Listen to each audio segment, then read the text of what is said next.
entire topic was so appropriate, how the hybrid model works. I think that's the need of the hour. The employee-employer relationship is so important. Organizations are really building on how to keep the people intact, how to build that relationship that people stay back with them. I had a lovely time interacting with the panelists. Very like-minded people, all talking in line with what is probably the need of the hour. The need of technology, the way from a static one-size-fits-all learning initiatives, we've moved to a virtual continuous learning program. In terms of how are the retention strategies shaping up, right? Retention was always a challenge across the industries, but I think pandemic has suddenly brought in many different I would say perspectives to it. Without technology, it's very difficult, and of course we all shared our stories, how we came out of the pandemic, how we are doing it, but I think a lot of learning from the other panel members. It was quite interesting to actually hear the panelists. Obviously the role of HR in terms of the culture, which in the changing workplace, specifically in the environment where we are talking about hybrid and flexible working more and more. I think the panel was very, very stimulating conversation. Key takeaways for me have been the complete center stage of employee wellness, how all corporates have gone over and beyond to make sure that the staffs and the stakeholders' interests are protected and served. From pre-pandemic to the era which is going on now. And I think all organizations are going by this, and they're changing the mood which was there prior. So I think 2-3 years down the line, I think this will be the major focus of all the organizations as we move on, as a major HR trend. I think my biggest key takeaway was it was finally great to meet people and do a physical session from an online Zoom session. So it's always great to do that. And I think it was a very interactive session that we had. And the biggest takeaway is learning is a journey, and which happens every day. It's a lovely conference, and we were talking about the topic of culture. Now the interesting part that we all spoke about is, what does culture mean individually to the org? When organization hire any candidate or talent, it's not just the functional expertise that the individual brings in, but it's about the unique behavior that drives the success of the individual, that contributes to the 2x productivity. Now what does it mean? Most of us work in a profitable organization, and probably only few of us may probably work for a non-profit organization, which means clearly organizations are driving towards productivity, revenue, margins. But when you hire for a subset of a culture in the organization, more people are engaged in a fashion of culture will provide 2x of the revenue to the organization. I think the panel was amazing with a very pertinent topic which talks about how relevant we are with data when we are taking decisions.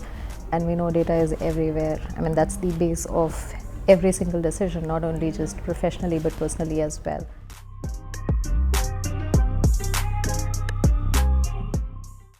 So I must say the upcoming HR trends are the HR role has changed, first of all. Earlier, of course, the HR fraternity was the business partner, but today's, in true sense, they have the business partner. They understand the business so well, which, because every day they see that how the productivity has to go high, and how the efficiency of people should go higher, how the organization should do well. So the trend today is adopting technology, and without a technology, I don't think it's possible to have a very successful business, for maybe large, maybe small, maybe medium, but that's the keynote. You need to adapt. If you want to connect with people, it's technology. You want to connect with your client, it's technology. So, see, technology actually will be there in every space. When we see technology, we are selling technology, and at the end of the day, it's in everyone's interest that technology should come up. I believe what technology brings in itself is upskilling of people automatically. So the more we invest in upskilling of people who are working in these particular spaces, the manual processes obviously slowly and steadily will wane away. But if we are able to upskill the current set of people, we will probably have people who are already good in terms of the functional understanding, and move on from a tactical to a strategic and a consulting role. So if we are able to move that manpower and that workforce into that dimension, then probably we can even look at the evolution of function in a better manner. It all depends on how organization actually caters to this challenge and take it as an opportunity. But yes, technology, the technological intervention will continue. No, I think I would talk about the future of work in a very different way. I think the biggest change that is happening is with the onset of meta. Right. Every concept is going to be a combination of digital and physical, and therefore even for HR professionals when they carve out their HR strategies, I think it will be a big challenge now to look at that technology coupled with technologies like say blockchain. I think the processes of HR will have to change. Sure. No, I think very, very relevant question. Yes. I think first of all, what has happened is pandemic really accelerated the whole digitalization agendas of organizations across, across the verticals, right? And one of the biggest thing, technology came as an enabler, right? And I'll give you a couple of examples, where, in our organization it really helped. So one of the things that, during the pandemic, we as Rockwell Automation, we implemented our new human capital platform, which was Workday. So I think technology is a very key lever. It is truly the lever that is empowering flexibility, which is the cornerstone of HR practices right now. We all know that we have different generations at workspace, and hyper-personalization is the key to create differential employee experience, and technology has a huge role to play in it. Technology, at least for us, has, for example, helped to ensure that we conserve our culture. We have moved to digital celebrations, we have moved to digital reviews, we have moved to digital engagement, we have moved to creating an ecosystem where staff is socially connected even though physically distant.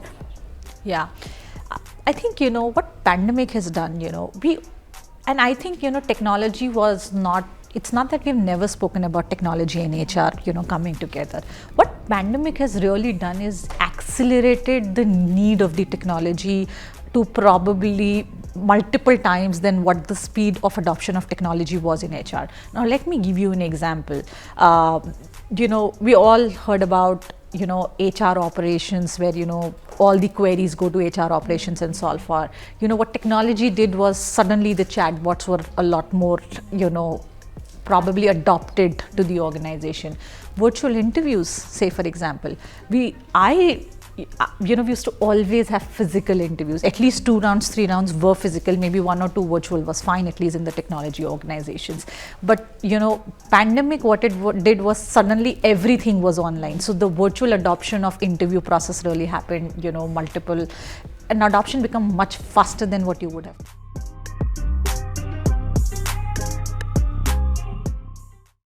So see, technology actually will be there in every space.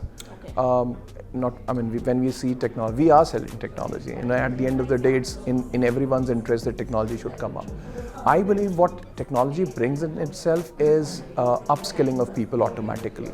So the more we invest in upskilling of people who are working in these particular spaces, the manual processes obviously slowly and steadily will wane away. But if we are able to upskill the current set of people, we will probably have people who are already good in terms of the functional understanding, and move on from a tactical to a strategic and a consulting role.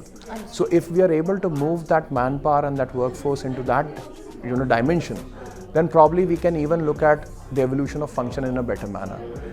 It all depends on how organization actually caters to this challenge and take it as an opportunity. But yes, technology, the technological intervention will continue, and upskilling would be the requirement of times. I think every job will have a digital element to it, and if you don't have a digital element in the job, then most of the jobs, then there is something wrong. I think HR function may have started late on the technological journey, but I think it's been a quick learner, and they've adopted very, very fast to be at par with any other function in the organization. And I think there are a lot of HR leaders here in the conference today who've spoken and who will speak about. I think technology will be a great enabler for the HR function to be able to meaningfully do what it's want to do, and I think it's a great adoption for the HR function. And what gives me a lot of heart is that the HR leaders and the HR practitioners are today far more open and are quick learner from a technology standpoint. The adoption of technology is much faster, and I think that's very, very good.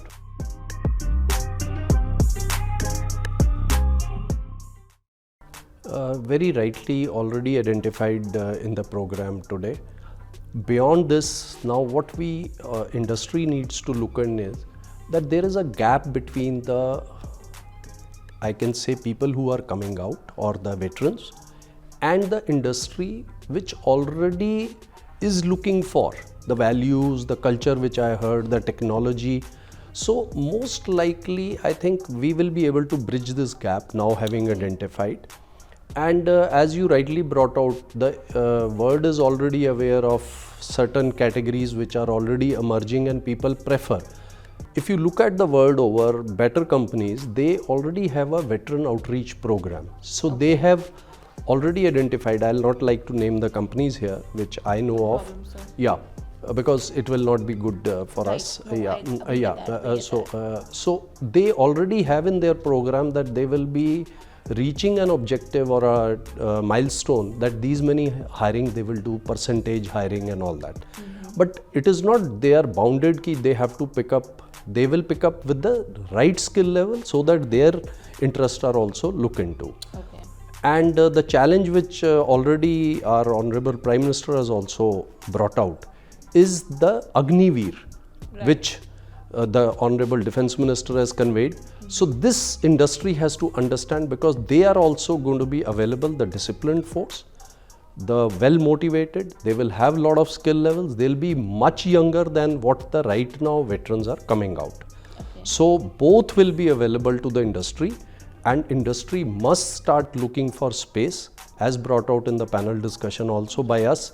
So I'm sure now with the connectivity through Businessworld, we'll be able to. So various companies around, across industries, they have come out with variety of programs.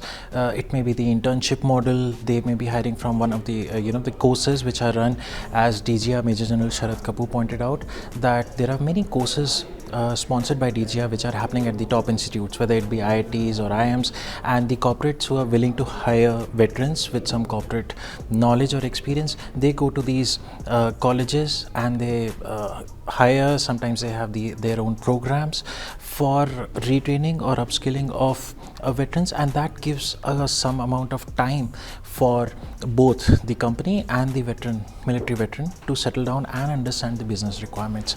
That is the kind of thing, because companies have to understand that probably they will have to give some amount of resources and some amount of time for a veteran to understand what is the business requirement. He or she may be coming from a very different environment, and they are very adaptable to change. We as veterans, I know, and that's what the training has been all about, that we are very adaptable to change. And once we know the business needs and the business requirements, I think it's a cakewalk from there. Yeah. So see, firstly, any kind of a transition once you're served in defense forces is not that an easy one, right? Somebody would have served for 5 years, somebody would have served for 10 years, somebody would have served for 20 years, and somebody maybe would have done a superannuation of almost about 30-35 years. So everybody is coming with a varied kind of an experience. And similarly, the transition for self also was not that easy one. It was not at firstly an impulsive call when I took, I had to move to corporate. It was a much deliberated thought process. I discussed with my family and with my friends, with my mentors, and thereafter, I took this particular plunge. I did some, few courses. I did a course in HR. I did course in, Prince 2. I did Six Sigma course on international business management. So I was preparing myself, to getting into this particular transition world. And then once you land over there, that is the thing. That is the time, you get mentors. you get guides, and those are the people who can take you through. The first 2 to 3 months, it becomes a little, I'll not say difficult, but then yes, it becomes a much more of a learning experience. And veterans are the ones who are going to come and ask as many questions to anyone. Okay, we're not shy in asking. In fact, when I'm going to walk, I'll interact with the security guard over there. I'll interact with the CEO. Okay, and I'm going to take the input from them, and thereafter I'll transform myself into the corporate world, right? And to be on a lighter side, I don't know when the sirs and ma'ams became names, right? I don't know when the PowerPoint became much more on the Excel sheet, and so forth. But I believe the transition has been very smooth, and I really thank my organization for that. Thank you so much.